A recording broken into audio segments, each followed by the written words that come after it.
Goeienaand.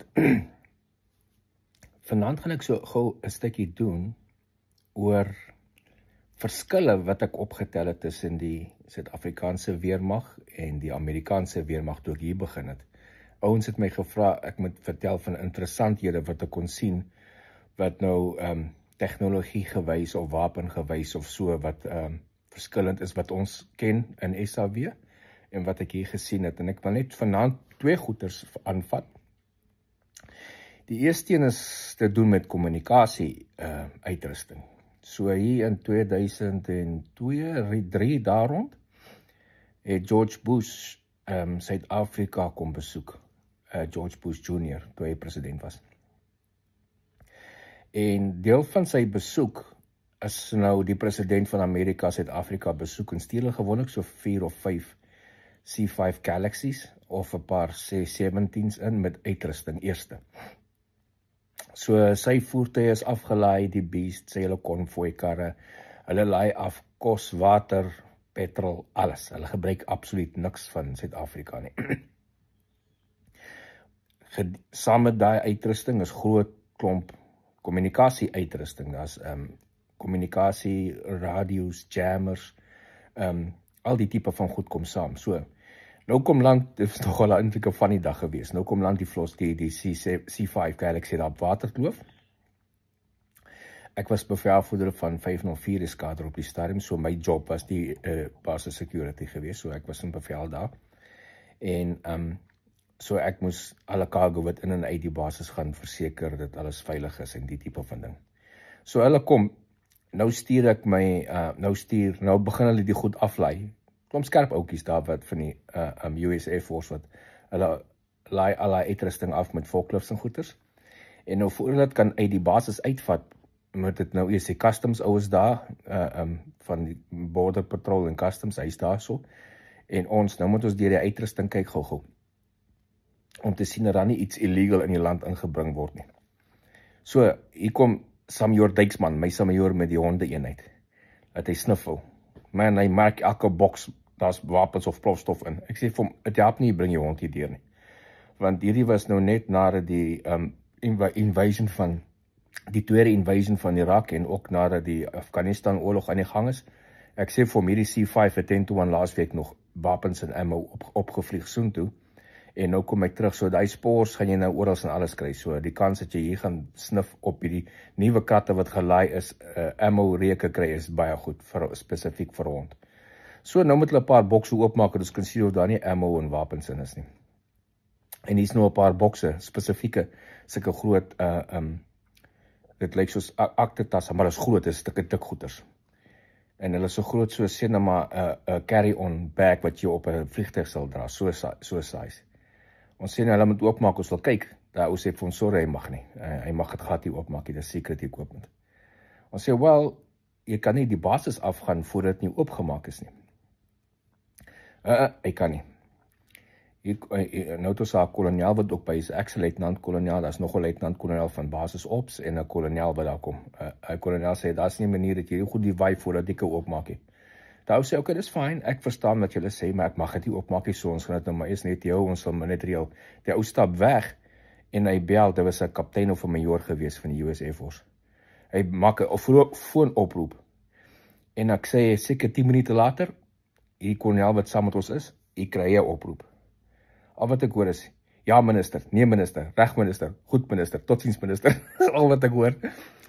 Daar ook kom, die kolonel kom sê vir hulle, okay, julle kan maar die goed vat en waai. Maar intussen het hulle vir ons een boks oopgemaak. Nou maak hulle die boks op, ons kyk daar, is nou ek, ons is twee luitenant-kolonel, 'n kolonel, 'n samajoor en nog iemand. So ons is heeltemal lank in die weermag, ons weet van goeters. Ons kyk in die boks en nou maak ons, asof ons weet wat daar aangaan, maar ons het nie een cooking clue wat dit is nie. Kyk so af, ons sien net, ja, is reg, ons sien nie wapens so goed nie, maar ons het nie 'n clue wat dit is nie. Maak hulle toe, daar gaan hulle. So klomp jaar later is ek nou in die US Army. Ek was al so 2 jaar in die US Army. Hier kom ons by training vir deployment training. Daar sien ek hy presies dieselfde boks. Maak oop, presies dieselfde ding wat ek daai tyd gesien het. En nou hierdie keer nou obviously, dan word ons getrain op hierdie equipment. Nou, ek kan nog steeds nie sê wat dit is spesifiek nie, maar dit het met kommunikasie te doen. En Maar dit was nou die een interessante ding wat ek opgetel het oor die jare.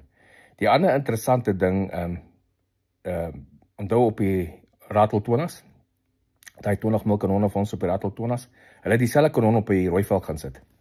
Ek het nog altyd gewonder, hoekom sou hulle daai kanon, obviously, ons verstaan, dus die apart, tydens daai tyd was wapenboykotte en al die goed aan die gang, maar daai 20 mil kanon is nou op die Rooivalk gesit, hy dra 700 rondes met 20 mil rondes op die Rooivalk, en dis nou sy hoofwapen. Hierso, ek het vir 4 jaar op die Apaches gewerk, het ons die 30 mm chain gun vir die Apaches. En toe ek op hierdie wapen begin werk, toe sien ek, maar daar is dan maar baie groot verskil tussen hierdie ding en die 20 mil wat ons gehad het in Suid-Afrika. Want die 20 mil kanon in Suid-Afrika het statiek slagpunt, so jy skiet, daarin as jy 'n misfire kry, gaan hy stoor. So as jy met 'n Rooivalk gaan skiet en jy kry 'n misfire, gaan hy stoor en jy gaan eers moet land voor jy kan fix. En ons het nogal baie storings met gekry op die Ratels anyway. Hierdie M230 chain gun, die 30 mm chain gun, hy werk elektries. Dit is 'n chain wat draai. Maak nie saak hoeveel misfires kry, hy trek deur en jy skiet die volgende ronde. En ook die ander ding is, hy het 'n electric static slagpen, hy werk met electricity. Die interessante ding van die 30 mil kanon op die Apache, hy dra meer ammo as die 20 mil van die Rooivalk. Die 20 mil dra 700 rondes. Hierdie van ons dra 1200 rondes. So, en die 30 mil rondes wat ons gebruik is HEDP, High Explosive Dual Purpose. Dual Purpose simply means hy het 'n klein kopperkon voorin en hy's high explosive. So hy is die size amper dieselfde plof size as 'n handgranaat, die plofaksie. Maar hy het ook voor in 'n kopperkon, so as hy 'n voertuig tref soos 'n Ratel, jy weet, 'n panservoertuig, hy 'n paar centimeter of so panserstal, dan brand hy deur soos 'n RPG 7 ronde. So as jy 'n voertuig tref, brand hy deur, 'n sagte voertuig op, maak die saak, hy ontplof net as skrapnel. En dan die lading self, die granaat, die ronde self ontplof, HE, dus as skrapnel in. So as jy hom langs 'n troep gooi, binne 5 meter van 'n troep af is daai troep dood, of baie ernstig gewond. Meer as 5 meter sal jy nie noodwendig dood wees nie, maar jy gaan baie gewond wees, seer wees, en jy gaan ore gebars wees, miskien oordromme van die ontploffings. En dan ook die rondes, hulle skiet nie met die 20, maar die 30 mil kanon, daar rondes is nie gemaak om al op dieselfde kol te val nie. Jy skiet hulle op 'n afstand, en dan val hulle so 'n omgewing, so dit is 'n area wapen. Laat die goed bietjie versprei, dat jy meer ouens op die grond kan skiet. Dis ligte alloy wat die doppe mee van gemaak is, sodat die ammunisie ligter is, soos jy kan meer op die vliegtuig sit. Die ronde is korter as 'n 20 mil ronde, maar hy is nou obviously 30 mm in steede van die 20. En dan ook die rate of fire is net so 650 rondes 'n minuut. Sy tromsnelheid as hy uitkom by die loop is maar hier by die 800 meter per sekonde. En dit val onmiddellik weg. Hy verloor onmiddellik spoed want hy so lig gelaai is, want jy skiet van bo af onder toe, jy het nie 'n impak nodig nie. Soos jy weet, 'n ronde as jy 3000 voet 'n sekonde kry, dan het hy baie penetrasie. Ons het dit nie nodig nie, want dit is HE rondes, hulle sal die teken tref en plof hulle. So dit beteken dat op 'n kilometer vat dit so 4 sekondes om uit te kom. As jy so 4 kilometer ver skiet, en as jy op maksimum afstand so 4 kilometer ver skiet of meer, op 4 kilometer vaar rond die 21 sekondes voor hy by die teken kom. Want hy word opgelop, hy gooi boontoe en dan val hy weer af. So die computer op die helikopter bepaal dan waar jy moet mik en so aan, en die vliegafstand van die ronde, dat jy vir alles 'n bewegende tekens is. As dit nou baie naby is, obviously die werk op die helmet van die pilot, hy kyk het waar hy kyk en die loop wys hom toe die skiet jou reguit raak. So dis op kort afstand, ek praat nou van so 400 meter of nader, dan gebruik die pilot sy visor om te kyk waar hy wil skiet. Jy kan sy visor gebruik om lang afstande ook te skiet, maar dis stupidheid, die system agter, of die ou wat voorsit, kyk, daar's 2 pilots in die Apache, die agtersteen vlieg, die voorsteen werk die weapon systems. So as hy deur sy scope en sy sights kyk, hy beheer die gun baie beter van 400 meter en verder, as wat die pilot sal doen met sy visor, met sy versier op sy visor. So dis die 2 dinge, wat die lekker ding maak van die 30 mil kanon, is obviously, hy is nou groter rondes as die 20 mil kanon, En hy dra baie meer as wat die rooi val kan dra op die Apache, wat ek gesê 1200 rond is.